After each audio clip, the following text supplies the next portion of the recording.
This is Buddy, and this is Buddy's roadmap to success. There's some treats over here Buddy's trying to get to. He's very smart. He's a Jack Russell. This is basically a summary of the video of the session. He was in an abusive situation, rescued out of a trailer home down in the south, and he had mange. His eyes were covered up with scabs, and so he's been in this new forever home for about a month, or excuse me, about a year.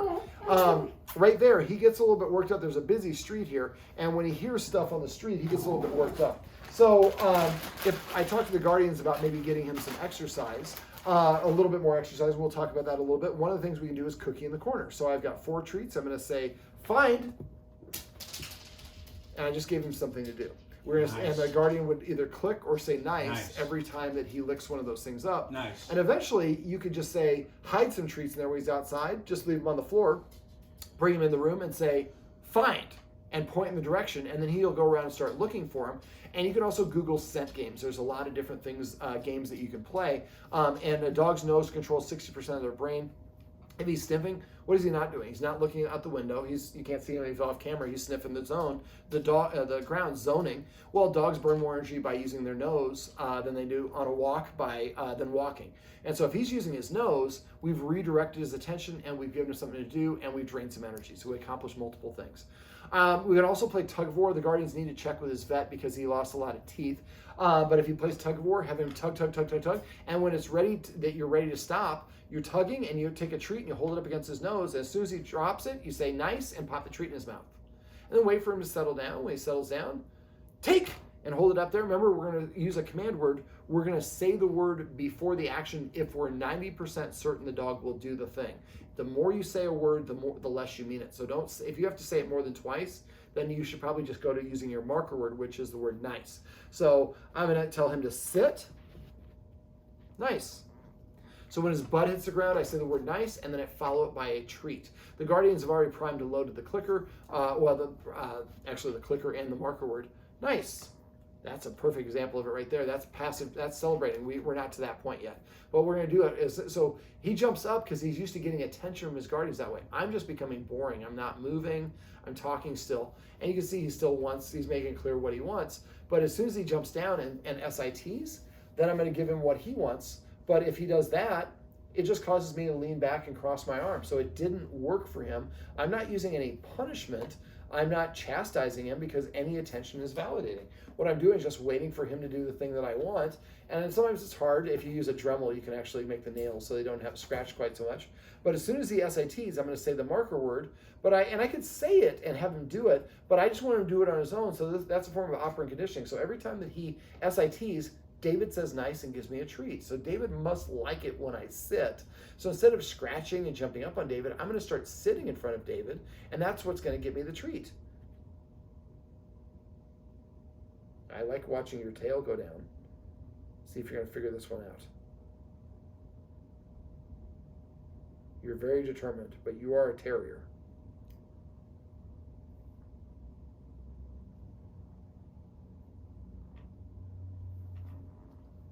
Nice. So, all right, we'll talk about petting with a purpose, passive training, how we can make this happen a little bit more frequently. So other forms of exercise on walks, letting him sniff as much as he can, as long as it's safe to do so.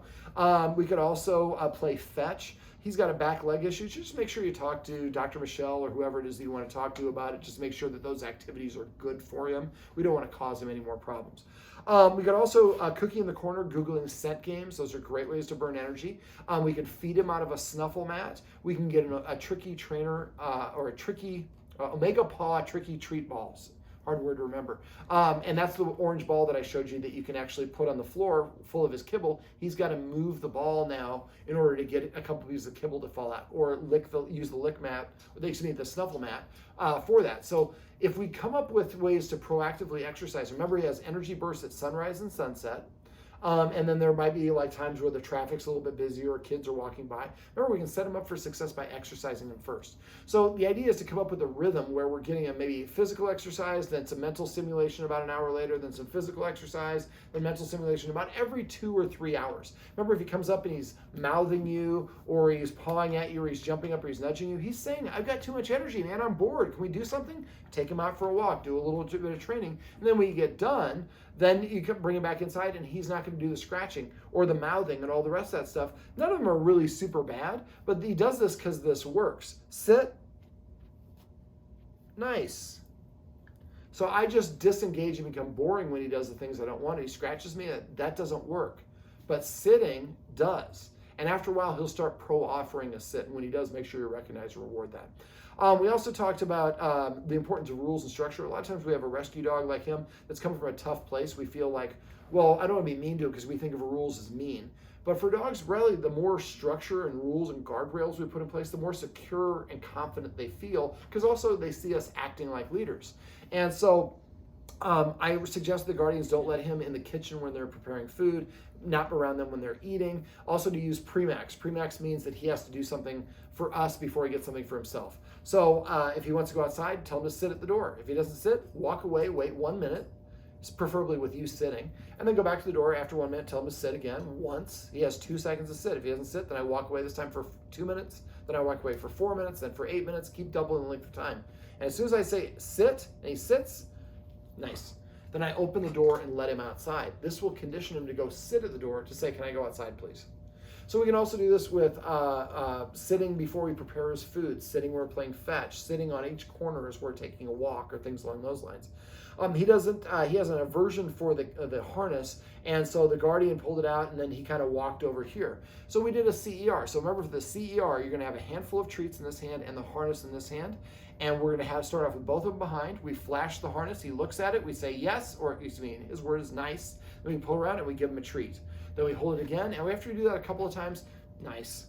Then we would hold it up until he leans for it and say nice. Now we're raising the criteria. And once he starts leaning for it pretty easily, then I make him touch his nose to it and then say nice and then give him that treat. See how he's already sitting down? And then the last stage would be to put it on the ground, lure him onto it because it's kind of like a vest style. So I lure him onto it. As soon as he touches it, I say nice and give him a treat. And then he puts the other one nice and gets, so we get him just getting close to it. That's a little bit of shaping. And then eventually we're going to hold off that treat until he puts it in the circle. And then I say nice. And then he gets the treat. And then he does the others, and we're luring him to put his other paw in the circle. And then we say nice and gets a treat. And at that point, we pull the harness up, attach it, then give him and say nice and give him a treat. And eventually we want to get to the point where you lay the harness down, he comes over and puts his paws there, you pick it up and then attach it, then say nice and give him the treat. So now we're not luring him, we're just giving him the treat after the fact. Yeah, are you growling at his, he's had the hiccups for almost a year now. You should not be doing that. And then the last stage is where we would actually add in a cue or a command word is what a lot of people used to refer to it as. So once I get to the point where I lay the harness down and he goes and puts his paws in there, then I might say, dress up, put it down, he goes over and puts his paws in there, I scoop it up, I secure it, and I say nice and give him the treat. So now eventually, if I say dress up or uniform or whatever the cue is, and lay it on the ground, just pick one. Then you say dress up and put it down, he comes over and sticks his paws in, he's like, are you ready? You see the staring that he's doing right now? When he's doing that, he's indicating, I hear something, I'm focused on, I'm getting ready to bark. So we see, nice. And try not to say it like that. Try to remember, say it just nice. Pronunciation matters. So when you see him stiff and staring, that's the precursor to him barking. So if he does that, then so that's a little bit, okay. But he's a little bit intense, but he was able to turn around. When they're really focused on it, it's going to be really hard to get him to pay attention. You can use that positive interrupter, either or the other one that you can use is, can you see him in the camera, by the way? And you have to adjust it, that's fine. A little bit, just sometimes you can. Beep, beep, beep, beep, beep, beep, beep. So a high-pitched voice, like a beep sort of sound, said 3 or 4 times in a row, works as well.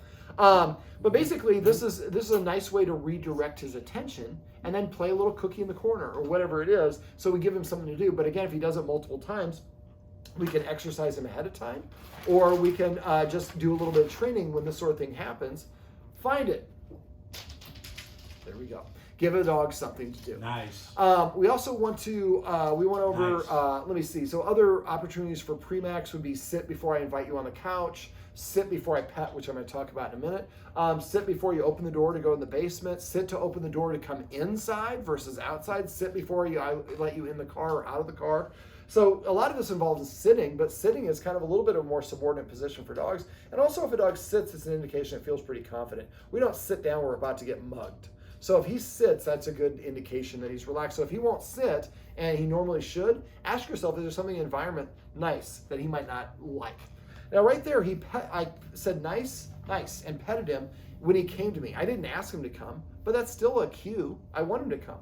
So every time the dog does something you want, I want you to say your marker word the instant he does it, and then pet him immediately afterwards. You should do this for comes, for sits, for lays down, for looks at you, for going to the dog bed, not for this, for going in the long-term confinement area, for drinking his water, for pooping, anything you want. He grabs, another one, I'm glad I remember this. So there's a Kong ball over there. He's got a basket full of toys. He likes to mouth. Now, again, I think a lot of that is his way of saying, I want some attention from you. But another thing you could do is every time he grabs whatever his favorite one is, we have pacifiers for babies because we have oral fixation. They want to stick something in their mouth. Some dogs that are really mouthy and sloppy with their mouth, we give them a replacement behavior and tell them to grab a certain specific toy. And now he's mouthing that as opposed to mouthing us. And so you might want to, every time he gets one of those things, say nice, and then name all your individual toys. It looks like there's a bunny rabbit, looks like there's a green dragon. And so after a while, if you see he's going to grab the green dragon, you say dragon as he grabs it, and he comes over to you, you say nice, and then you pet him or give him a treat. After a while, you say dragon, and he goes, grabs the dragon. So he comes over, he starts mouthing, you say dragon, he goes over there and gets his oral fixation out on that. So that might be, sometimes we have dogs that nip people at doors and stuff like that. We'll teach them and condition them when the doorbell rings to go grab whatever it is. And so that's something you can work on, but the best, easiest way to do it is, very good, is to, every time he grabs it on his own, use your marker word and then reward him. Nice. And what we're doing is just celebrating the things the dog does that we like. So use the watchword of celebrate. Somebody says celebrate to me, I just say nice, and I pet the dog as fast as I can. I've already missed it, so I'm too late. Don't reach for a treat, just pet. Now that's one of the easiest ways to train a dog to do anything that it does on its own. The companion for that is what I call petting with a purpose.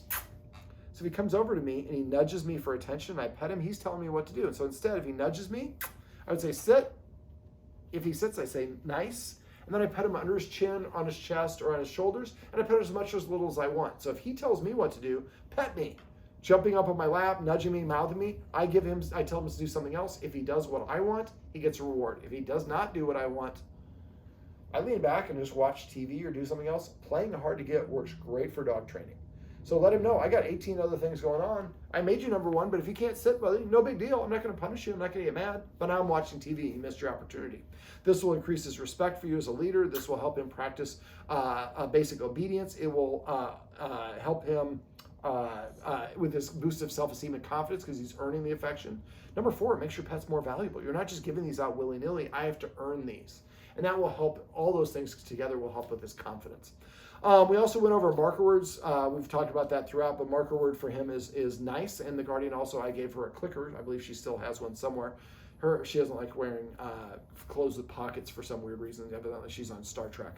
And so, but get a little, some sort of a bracelet or something. You can have that on your, so you have it with you at all times. Now, remember, if you want to get the dog to look at you, so hold up your hand like this. Go like this. Pantomime it. Pretend that you have a marble in it. Don't show him you're a bad actor. Pretend there's a marble on your hand. Don't let the marble. There you go. Now make a kiss or beep. Beep, beep, beep, beep, beep. And then lower your hand. Wait for him to look at you. So raise it up now and cup it a little bit. Say your beep, and as soon as he looks at you, Beep, beep, beep, beep, beep. lower your hand. Keep going. He's spacing. So you got to really pantomime and sell it so he sees it looks like I've got something in my hand. And don't trick him this too many times, then he won't want to do it. Nice. So remember to use that handler. The lower you go, the more it's for the dog. See how he came right there? And the higher you are, the less it's for the dog. So if I want him to sit, I just go and arc over his head, put him in a sit, and then I go ahead and I just pat him under his chin. Let me see, what else? I'd like to have Jacob come back and do the relaxation protocol and also teach him some stuff. But go to YouTube, look for positive reinforcement dog training and try to teach him how to lay down. And you can do that with that celebrating. Every time he lays down at your feet, nice, and pet him. Every time he looks at you, nice, and pet him. But if you can teach him how to do a circle or a spin, how to teach him to sit pretty, how to bang your dead, how to teach him a roll over. I wouldn't teach the shake. or practice the shake. But if we come up with all these different things, we have different ways to redirect his attention. We also boost his self-esteem because now he has new skills that makes him feel better about himself, and we're the ones that helped him learn this new skill. So he has a natural affinity for us in our leadership because we helped him with that. So that look, you could say nice for that and pet him for that. Nice. But remember, don't say nice to get his attention. Nice is a marker or is an indicator. Let me see. I'd also, because he was really kind of starved, his guardian feed him twice a day. I recommend they might even feed him 4 times a day. And feeding him out of a snuffle mat and the Omega Pod Tricky Trainer treat ball. And there's other toys and puzzles you can get out there. Having him work for his food is a nice way to burn some energy, give him something to do. So if you have like the Tricky Trainer treat ball, maybe that's for snacks. So he starts growling, then you roll that sucker on the ground, and you might have to roll it for him a couple of times. Also, Kongs filled with peanut butter are really good if he likes peanut butter. That gives him something to do, and eventually you can freeze the lick mat or the Kong in your freezer, and that makes it last longer. Make sure you Google scent games, SCENT.